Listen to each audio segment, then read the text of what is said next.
নমস্কাৰ dear students তো আমি আলোচনা কৰি আছিলোঁ অনুশীলনী 1A ক্লাছ 5ৰ অনুশীলনী 1A ৰ 1 2 3 4 টো আমি আলোচনা কৰিছোঁ আজি হ'ব 5 আৰু 6 নম্বৰ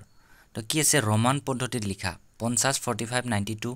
তো আমি কেনেদৰে লিখিম তাৰপিছত হিন্দু পদ্ধতিত আমি কেনেদৰে লিখিম আমি ঠিক আছে তাৰ কাৰণে জানিবৰ কাৰণে আমি আগতে জানিব লাগিব যে কোনটো কি কয় যেনে 1 ক কি দি বুজায় 1 1 ৰোমান সংখ্যা 5 ক কি এনেকুৱা ভি শেপেৰে বুজায় ঠিক আছে 10 কি x এনেকুৱা শেপেৰে বুজায় ঠিক আছে 50 ক কিৰে বুজায় l l 100 কে দি বুজায় c 500 কিমান দি বুজায় d ৰে বুজায় আৰু 1000 ক কিমান দি বুজায় m ৰে বুজায় তো আপোনালোকে এইখন কি কৰিব লাগিব জানিব লাগিব ঠিক আছে তো প্ৰথম কোৱেশ্চনটো আছে আমাৰ কি আছে যে 50 ৰোমান পদ্ধতিত লিখা ঠিক আছে প্ৰথম 5ৰ প্ৰথমটো কি আছে 50 আছে 50 ক আমি কিৰে জানো এইটো হৈছে 50 50 ক কিৰে জানো l বুলি জানো তো এইটো জাস্ট l ঠিক আছে 2 নম্বৰ আছে 2 নম্বৰত আছে 45 তো 45 ক কিৰে বুজায় 45 এটা 45 বুলি কোৱাৰ লগে আমি কি কম 45 আমি কি জানো আমি তো ডাইৰেক্ট 45 বুলি না জানো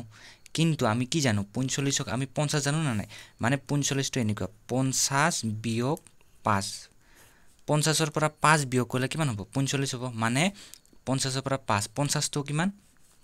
50 মানে কি l l আৰু 5 মানে হৈছে v হয় না নহয় কিন্তু ইয়াতে কি লিখিব এনেকৈ লিখিব নোৱাৰা তো ইটো কি হৈ যাব ৰং হৈ যাব তো আমি কেনেকৈ লিখিম v টো আগত হ'ব যেতিয়া মাইনাস হ'ব তেতিয়া v টো আগত হ'ব অৰ্থাৎ সৰুটো কি হ'ব আগত হ'ব আৰু ডাঙৰটো পাছত হ'ব অৰ্থাৎ v l এনেকুৱা টাইপত হৈ যাব ঠিক আছে ঠিক তেনেকৈ যদি আমি 92 কৰো ঠিক আছে এটা আমি 90 টো নাজানো 90 জানো নেকি নাজানো তেতিয়া আমি কি জানো আমি 100 জানো 100 জানো আমি কি কৰিম 92 কৰিম তো 92 কেনে কৰিম 92 কৰিব লাগিলে কি কৰিব লাগিব 100 বিয়োগ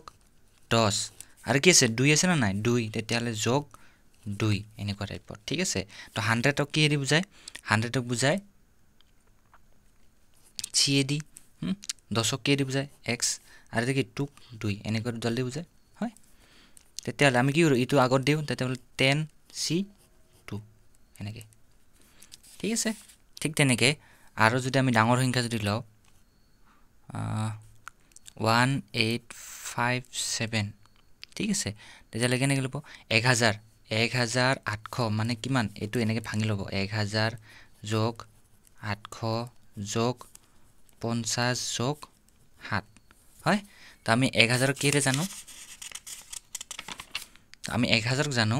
1000 কিৰে জানো m ৰে জানো 800 আমি লিখিব নোৱাৰো কাৰণ আমি কিন্তু 500 জানো তো 500 টো কিমান 500 ক বুজায় d হয় যোগ আৰু 300 আছে হয় 300 যোগ 50 ক কি দি বুজায় মানে 50 টো 50 এ 7 ঠিক আছে মানে এটো ভাঙিব লাগিব ঠিক আছে m যোগ 50 ক 500 ক d 300 টো নাই 300 ক আমি কি কৰিব পাৰো 300 100 জানো নাই 100 জানো তেতিয়ালে 100 টো কিমান হ'ব 100 হলে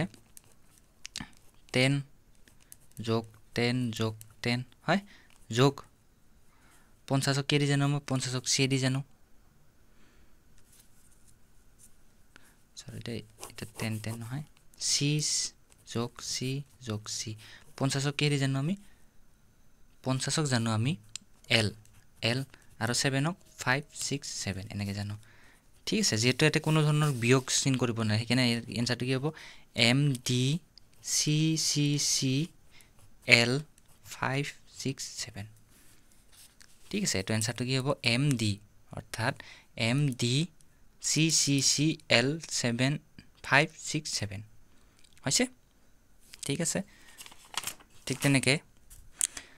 হৈ গৈছে আৰু কেইটামান আপোনালোকে কি জানিব ইয়াৰে কিতাপত দিয়া আছে আপোনালোকে এইটো কিতাপৰ পৰা ইউজ চাইব যেনে 5 মানে 5000 টো কি কৰিব পাৰে 5000 টো এইটো 5000 টো কি কৰিব পাৰে ভি লিখিনে ওপৰতে লাস্ট দিন দিব এইটো কিমান হ'ব 5000 ঠিক তেনে 10000 টো 10 লিখিনে ওপৰতে লাস্ট দিন দিব এইটো কি 10 হৈ যাব ঠিক আছে ঠিক তেনেকে আমি যদি এবাৰ উল্টাকে কৰো আমি এবাৰ কি কৰিম এই 6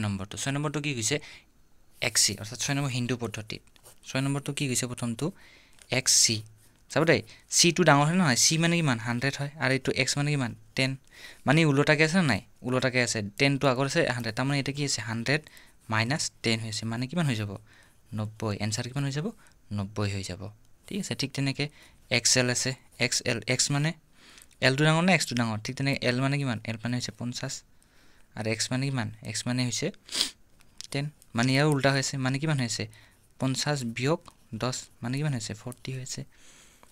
হৈছে ঠিক তেনেকৈ এটা যদি ডাঙৰ কৰি দিও তেতিয়ালে কি হ'ব d c c x l v 7 আমি d মানে কি জানো আমি d মানে কি জানো তো d মানে জানো আমি কিমান d মানে হৈছে 500 হয় d মানে 500 c c c c দুটা মানে কিমান 100 আৰু এটা 100 যোগ এটো x মানে হৈছে কিমান 10 l মানে কিমান 50 কিন্তু l মানে 50 আছে না নাই চাব 50 তো আগত আছে কিন্তু তাৰ মানে এটো কি হৈছে এটো বিয়োগ হৈছে